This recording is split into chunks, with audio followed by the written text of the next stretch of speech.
I have never in my life seen so many teachers and educationists gathered in one place. There's so many of you, and I'm associated with you. If after all this association with thousands of teachers, I am still stupid, then I don't know what is. Either I'm really stupid or your education system is not so good. Yang berhormat, Saudara Mahdi Khalid, Menteri Pelajaran Malaysia, Yang berhormat Menteri, yang berbahagia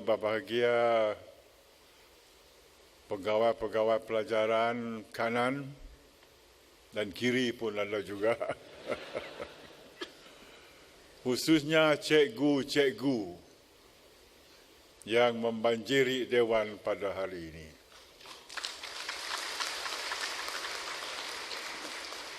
Terima kasih. Thank you very much for listening to orang tua merapik pada hari ini, because I have a few observations to make in relation to education, basically in Sarawak. Number one, the state of our schools, the physical state of our schools. Unlike in West Malaysia, where the schools are beautiful, well-constructed, well-supplied, and so on, Sarawak is very backward in terms of schools, especially in the rural areas. So first thing first, before we talk about education policy, etc., let us build better schools first. There are schools in Sarawak, especially in the rural areas, rempek kata orang. Rempek, si ada air, si ada elektrik, macam-macam.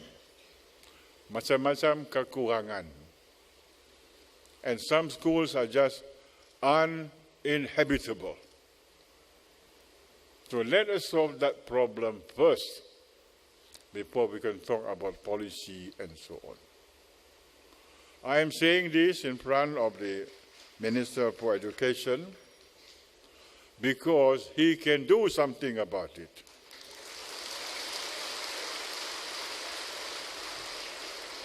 I will not say it in front of other ministers because they cannot do anything about it.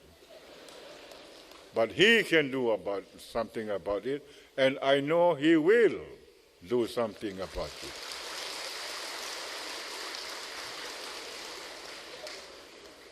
Then you talk about the quality of teachers, the curriculum, and so on. So Sarawak, especially in the rural areas, is still quite primitive in facilitating and giving facilities for our schools. I don't worry about urban areas. Kacak sekolah muli bandar-bandar. That will take care of itself. It is the poor state of schools in the rural areas which must be taken care of first. In line with our state policy of developing rural areas. Kawasan luar bandar. I always said, if you want to find out how many poor people there are in Sarawak, go to the rural areas. Then you know what poverty means. And if you want to find out how many rich people there are, go to the urban areas, how being wealthy means. So the gap between the rural and urban areas is very wide. Therefore, it must be narrowed down, especially to allowing the rural areas to catch up with the rest of the country. And also, for Sarawak to catch up with the rest of the country. Tidak dapat dinafikan bahawa jika kita banding negeri-negeri di Semenanjung dengan negeri Sarawak, kita lebih mundur lagi. So what do you have in West Malaysia? We also want it in Sarawak.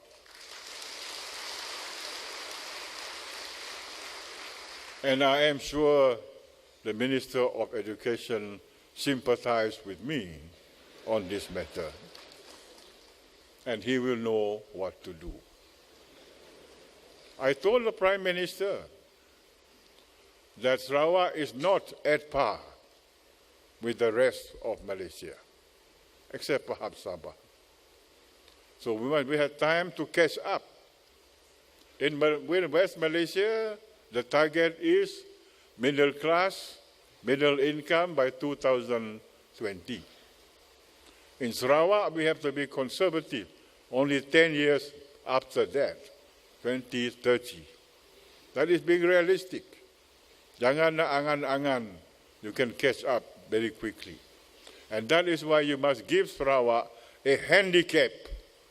Macam kita main golf.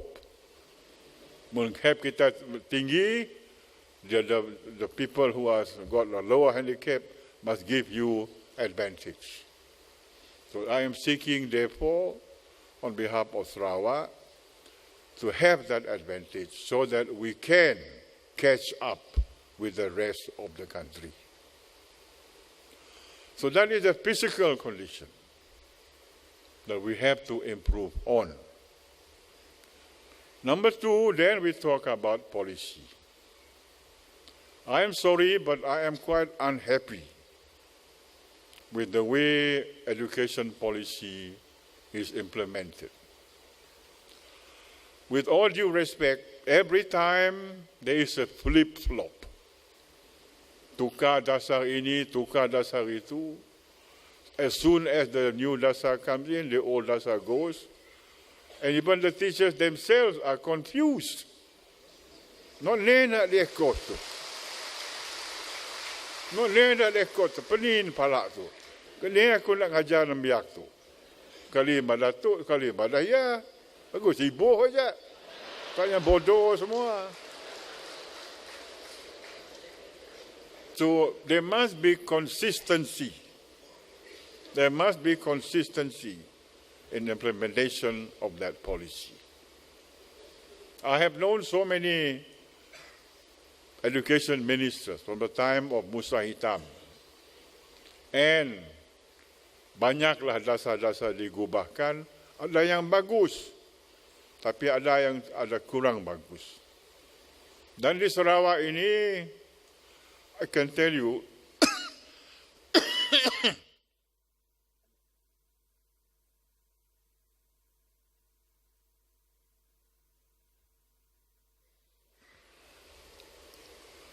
lucky we had Tun Rahman Yaakob as Minister of Education in late 60s and 1970. You know why? Because while he implemented the Bahasa Malaysia only policy in Semenanjung, he did not implement it in Sarawak. Very clever. Pandai Tun Rahman Yaakob. Pandai. I got a vision. He was my political enemy, I know, but doesn't matter. Jangan udah lah. He's no more with us anyway, so doa surga terang lah. And that is why the standard of English in Sarawak and I dare say in Sabah is better than it is in West Malaysia. I'm sorry to say that. And that policy, Bahasa Malaysia saja, and to put down English is not a good policy. It has got to damage us. All this, we are behind by 10, even 20 years. So I hope the new Minister of Education will look into this matter and promote the use of English among us Malaysians.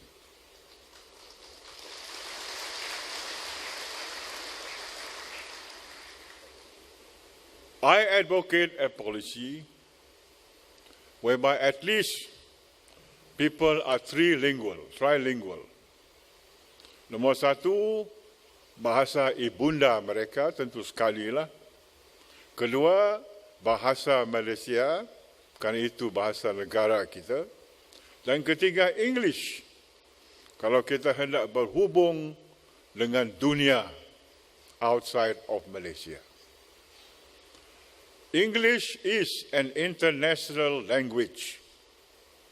It is the language of science, of technology, of history, of philosophy, and so many other subjects under the sun. It has become an international language. It is no longer the language of our colonial masters. It is no longer the language of the Anglo-Saxon people in England. It is an international language, and we will be left behind. Kita akan ketinggalan oleh dunia yang di luar kita jika kita tidak memberi berat perkara proficiency in English.